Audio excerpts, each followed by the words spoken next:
And welcome back. Last video for the day. Not the last video for the week of Who Would Win. That's tomorrow. But coming to us from... where are you? Wait, seriously, where are you? Oh, Super Pasadel, who ironically also had the Pokemon team video for the week. We have who would win in a fight? Qui Gon Jinn or Master Splinter?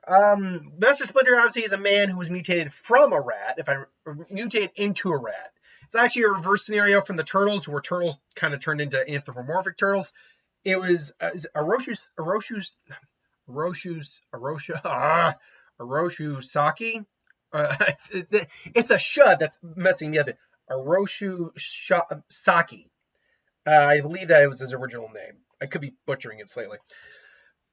Yeah, he was, long and short, he's a martial arts master rat. He's skilled enough to go toe-to-toe with the Shredder. He's more skilled than any of the turtles, even combined. He used any weapon on hand with skill. His only real detriment is the fact that he is on the older side. So, his body can't do all the things it used to do.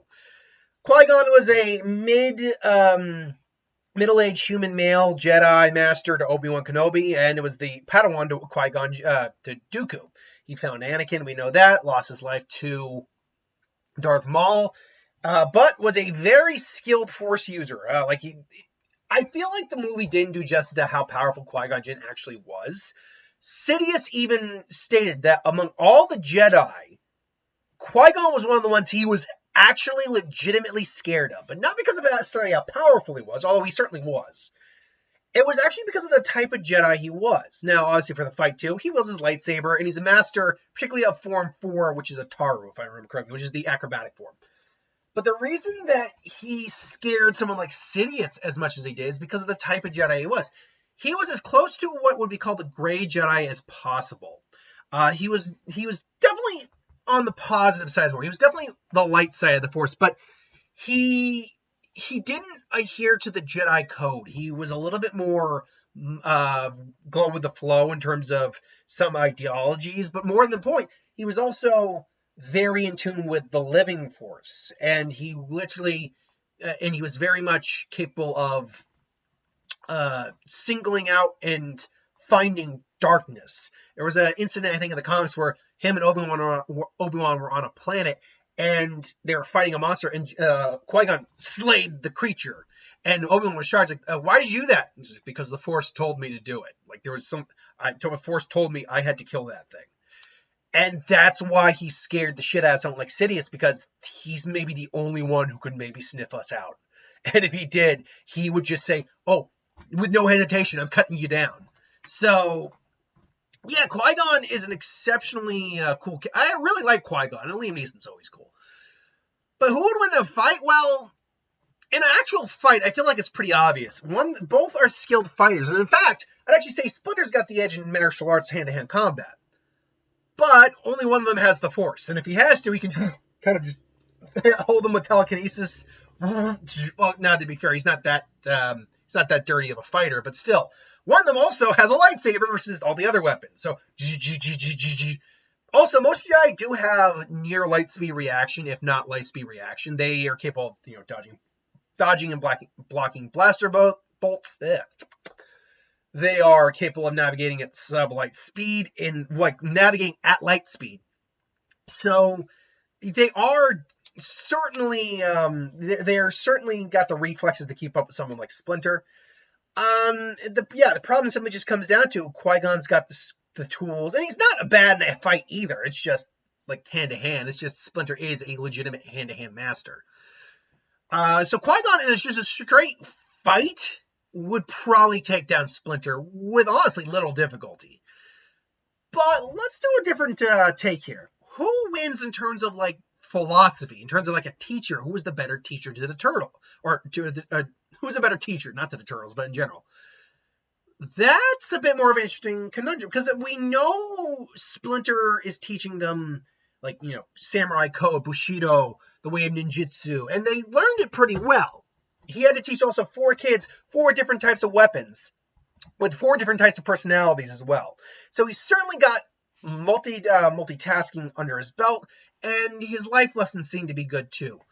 Qui-Gon, we get at least a little bit of what his teachings were like with Obi-Wan. We don't know what they would have been like with Anakin, but we do know a bit of his philosophy. Trusting the living force, not always abiding by the rules. So he's someone who understood sometimes the rules are not correct. Sometimes the rules need to be broken, or sometimes you need to go outside of the rules of combat or the rules that have been set, because otherwise you're going to be you're otherwise going to remain stagnant, and you might be bound in a way where you can't help someone when you normally could. And he understood that philosophy very well. I would say also, now, because he kind of literally gives himself to the Force and just does what the Force asks, it does imply that he kind of lacks a little free will in that sense. Like, is he making his own choices, or is he just doing what the Force tells him to do? You take that interpretation as you may. I would say it's more that he just simply chooses to let the Force kind of move through him and guide him and tell him what to do. He can choose not to listen if he wants to. He just trusts in the Force. And he was the first Jedi in God knows how long that learned how to become a Force ghost. So that was also cool too. I would say in terms of like philosophy, you are simply getting ninjutsu, Bushido. You're getting all those standard things from Splinter, and he's good at it. Qui-Gon, though, you are getting a different type of teaching with Qui-Gon. You're getting a better kind of life lesson teaching from Qui-Gon. You're getting something that could be actually applicable in today's society. Where you're saying Bushido and all that isn't applicable. I mean, some of the principles of Bushido are applicable to your in regular day life, but no, unfortunately not. Being a ninja is not applicable to your daily life, unless you happen to be a ninja. But with Qui-Gon, yes, he's teaching Jedi stuff clearly, but a lot of the Jedi code is actually a bit more like life lessons in general and rules that you just generally live by. And Qui-Gon adhered to a certain amount of them, like stringently. Like he definitely adhered to a bunch of them. Like as far as I know, he didn't try to have like relations with anyone. He didn't try to have romance. But I don't know if that means he was directly opposed to it. If the idea could be approached in a way that didn't hurt the Jedi way. He was basically, what it ultimately came down to was, he was an open-minded Jedi. He was open-minded to have his thoughts changed. He was open-minded to twist the rules in a way that still worked.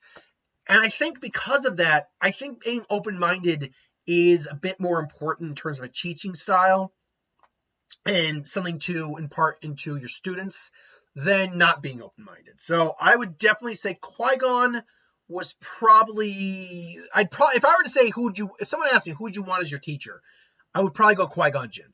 Qui-Gon Jinn, I think, would be the better teacher to have. That's not that Splinter's a bad teacher, he's just a specific type of teacher. And I think that's really what it comes down to. They're two different teaching types and styles. But I digress. Who do you got in this, in terms of the fight and in terms of like teaching philosophy and style? Let me know in the comments below. But until then, thanks for watching. Hope you enjoyed. Like, comment, share, subscribe. See you next time.